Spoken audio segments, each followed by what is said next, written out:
தந்தை, மகன், தூய ஆவியின் பெயராலே ஆமென்.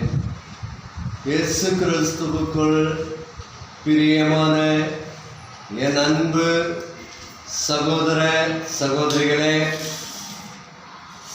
மீண்டுமாக இந்த காணொளி மூலமாக உங்களை சந்தித்து இறைவனுடைய வார்த்தையை பகிர்ந்து கொள்வதில் நான் பெரும் மகிழ்ச்சி அடைகின்றேன். ஆண்டவர் இயேசுவினுடைய அந்த அன்பையும் இரக்கத்தையும் சமாதானத்தையும் ஆண்டவர் இயேசு உங்களுக்கு அருள்வாராக. இன்றைய உவமையானது லூக்கா எழுதிய நற்செய்தியிலிருந்து 8ஆம் அதிகாரம் 4 முதல் 8 வரை உள்ள இறைவாக்குக்கு நாம் செவி கொடுப்போம். விதைப்பவன் உவமையை பற்றி ஆண்டவர் இயேசு உவமை வாயிலாக சொல்லுகின்றார். பெருந்திரளான மக்கள் எல்லா ஊர்களிலிருந்தும் அவரிடம் கூடி வந்தபோது அவர் உவமை வாயிலாக கூறியது: விதைப்பவர் ஒருவர் விதைக்க செல்கின்றார். அவர் விதைத்த போது சில விதைகள் வழியோரம் விழுகின்றன. சில விதைகள் பாறை நிலத்தில் விழுகின்றன. சில விதைகள் முட்புதரில் விழுகின்றன.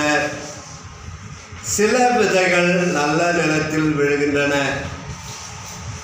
பாதையோரத்தில் விழுந்த விதைகள் மக்கள் நடந்து செல்வதால் அவை மிதிபடுகின்றன. நல்ல நிலத்தில் விழுந்த விதைகள் இறைவனுடைய வார்த்தையை உள்ளத்தில் ஏற்று இறை வார்த்தையை தங்களோடு பகிர்ந்து இறை சிந்தனையில் இறைவனோடு ஒன்றித்திருக்கின்ற விதைகளுக்கு ஒப்பாக இருக்கின்றது. முட்செடியின் நடுவே விழுந்த விதைகள் முளைத்து வருகின்றன. ஆனால் அவை முட்செடிகள் இருக்கவே அவை காய்ந்து போகின்றன.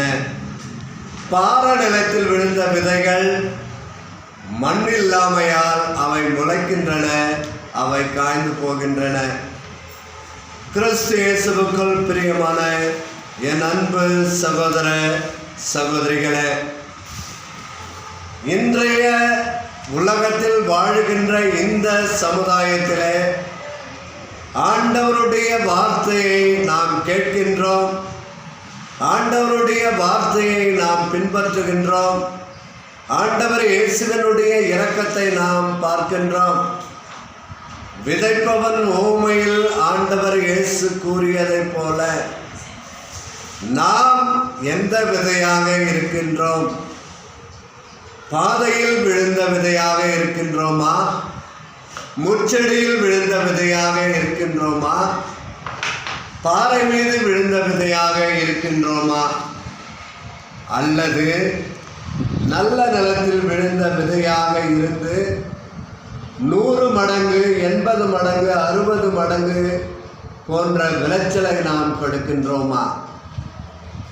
சிந்திக்க வேண்டும் அன்புக்குரியவர்களே.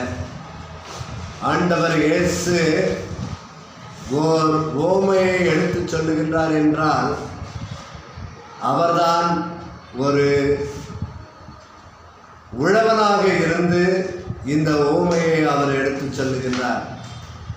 நான் இறை வார்த்தையை இந்த உவமையின் வாயிலாக விதைக்கின்றேன்.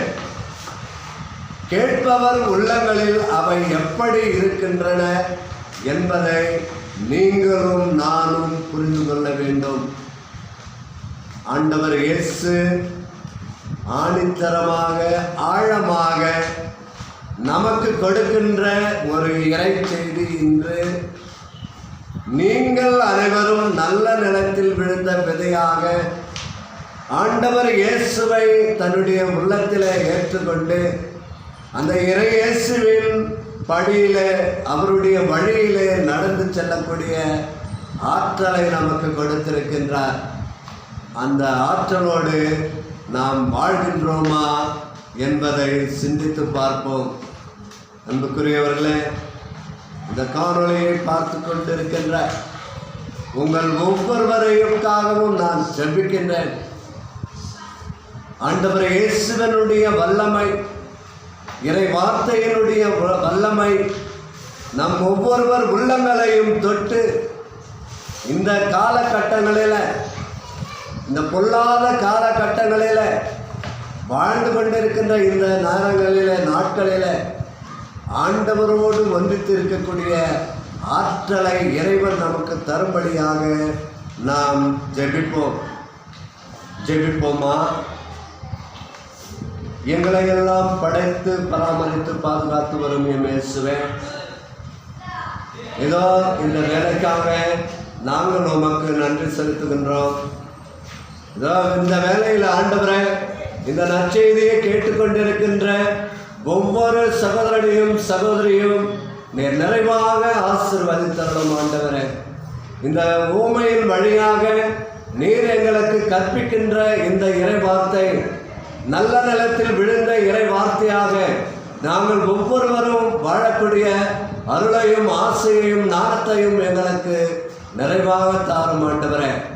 எங்களை மட்டுமல்லாமல் இந்த காணொளியை பார்த்து கொண்டிருக்கின்ற ஒவ்வொரு சகோதரனையும் சகோதரன் உள்ளத்திலே ஆண்டவரே, அவர்களுடைய உள்ளங்களில் இருக்கின்ற எத்தனையோ பிரச்சனைகள், பிளவுகள், துன்பங்கள், துயரங்கள், மனக்கசப்பானவைகள் அனைத்தையும் எடுத்து எறிந்து ஆண்டவரே, நல்ல நிலத்தில் விழுந்த ஓர் விதையாக அவர்கள் வாழக்கூடிய ஆற்றலையும் அருளையும் நிறைவாக தந்து வழிநடத்த வேண்டுமாய் எங்கள் ஆண்டவரும் திருமகனுமான இயேசு கிறிஸ்துவனுடைய நாமத்தில் ஜெபிக்கிறோம் நல்ல பிதாவே, ஆமென்.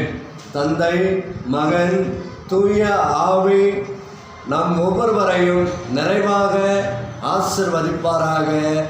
ஆமென்.